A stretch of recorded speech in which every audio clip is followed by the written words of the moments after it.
I would like to give you a list of epigraphs that might be useful for you. What is an epigraph? Before an essay or before a novel or a poem, a few lines are written and those lines match or suit the theme of the text which is being written. Sometimes those lines which we call the epigraph, those lines could be from a foreign language, that too could be possible. So that is an epigraph. It's like a quotation before the main text. So let us look at a few epigraphs. First, the sun also rises by Ernest Hemingway. The Sun Also Rises is a text by Ernest Hemingway, American writer belonging to American literature. And the epigraph to this work is by Gertrude Stein. Gertrude Stein was talking to Ernest Hemingway and she used this line. She said, "You are all a lost generation." The phrase lost generation is associated with Gertrude Stein, and this has been used as an epigraph for The Sun Also Rises. Number 2, A Handful of Dust by Evelyn Waugh. So this is the name of the text, A Handful of Dust by Evelyn Waugh. And the epigraph for this has been taken from Ts Eliot's The Wasteland.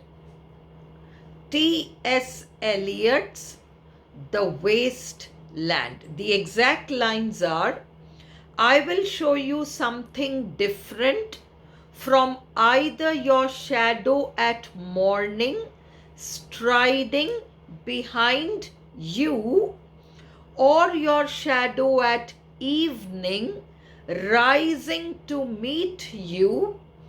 I will show you fear in a handful of dust." These lines are from Ts Eliot's Wasteland, and they are, this handful of dust is the title of Evelyn Waugh's work. The title is also from Ts Eliot, and the epigraph is also from Ts Eliot's Wasteland. Number 3, The God of Small Things by Arundhati Roy. So the epigraph for The God of Small Things by Arundhati Roy has been taken from John Berger. John Berger is the writer, and the lines are, "Never again will a single story be told as though it is the only one." This is the epigraph. You'll have to recognize the epigraph. You'll have to know, who the writer is or whose lines these are. So, The God of Small Things by Arundhati Roy. Never again will a single story be told as though it is the only one. John Berger.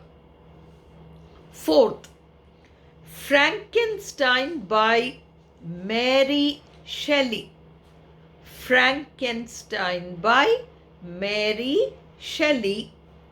And the epigraph for this has been taken from Paradise Lost, Book 10 by John Milton. Paradise Lost, Book 10 by John Milton, and the lines are, "Did I request thee, Maker, from my city to mold me, man, did I solicit thee from darkness to promote me. So this is from Paradise Lost, Book 10. Fifth, no longer at ease. No longer at ease by Chinua Achebe. And the epigraph for this has been taken from Ts Eliot's The Journey of the Magi. Ts Eliot's The Journey of the Magi, and the lines are, we returned to our places, these kingdoms, but no longer at ease here in the old dispensation. Ts Eliot's work. Sixth, To Kill a Mockingbird by Harper Lee. The epigraph has been taken from Charles Lamb, and the line is, this is Lamb's line, lawyers, I suppose, were children once. So this is the line which is the epigraph for To Kill a Mockingbird by Harper Lee. 7. The Namesake by Jhumpa Lahiri.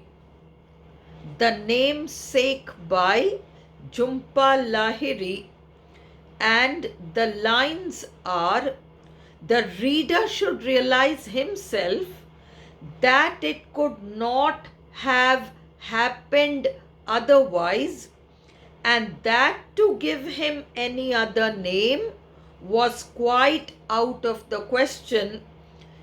This is the epigraph, and it has been taken from Nikolai Gogol's The Overcoat. The Overcoat by Nikolai Gogol. 8.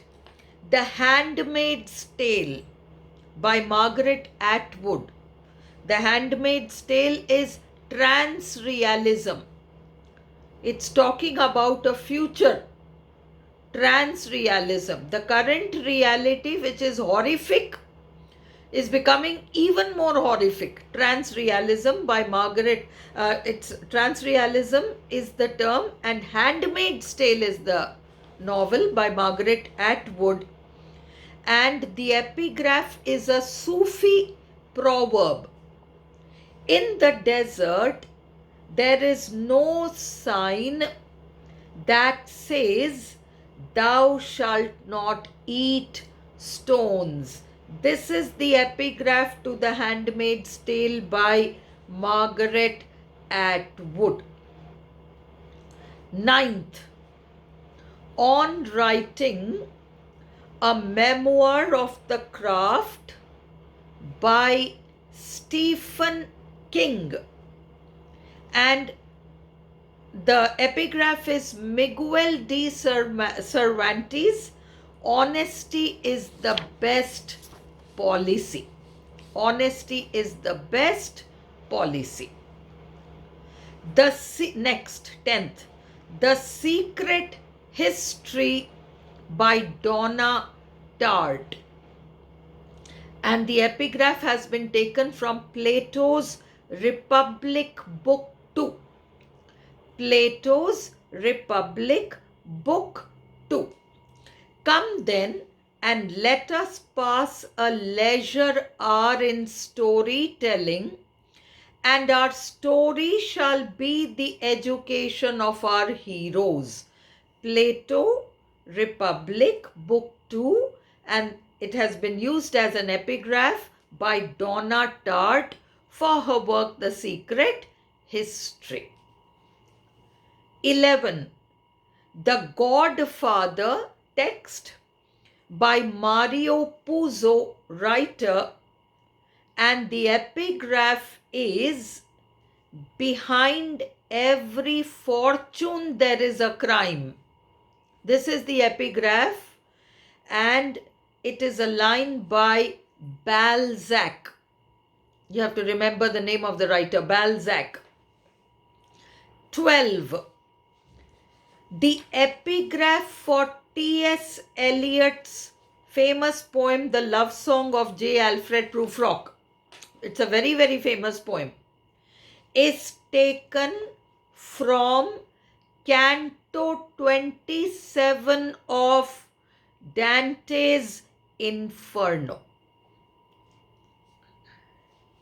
Okay, so next, The Hollow Men by Ts Eliot. Hollow Men is the poem and Ts Eliot is the writer, and it's a very, very well-known epigraph. Mr. Kurtz, he dead. A penny for the old guy. This is the epigraph, and it has been taken from Joseph Conrad's Heart of Darkness. It's a very, very important text, Heart of Darkness by Joseph Conrad. On my channel, you will find a video giving you the whole story of Heart of Darkness. Go through it. 14. The Way of the World by William Congreve, Restoration dramatist. And the epigraph to this is from Horace's Satires.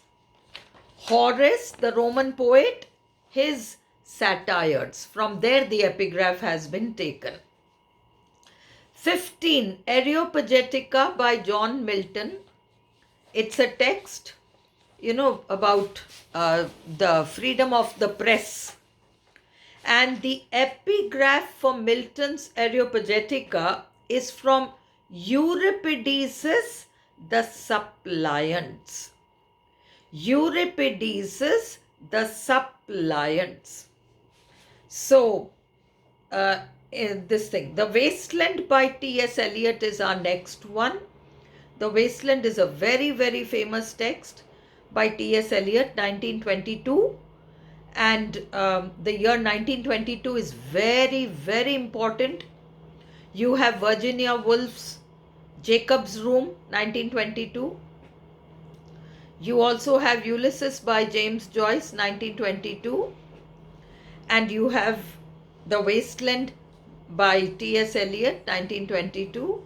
And there is another text by D.H. Lawrence, 1922. You can look that up. Now the epigraph for Ts Eliot's Wasteland, the epigraph for Ts Eliot's Wasteland is from the Satyricon by Petronius. The Satyricon by Petronius. Last for today, Not Entitled by Frank Kermode. Very important. And the epigraph has been taken from Shakespeare's play Coriolanus. And the line is, he was a kind of nothing, titleless. He was a kind of nothing, titleless.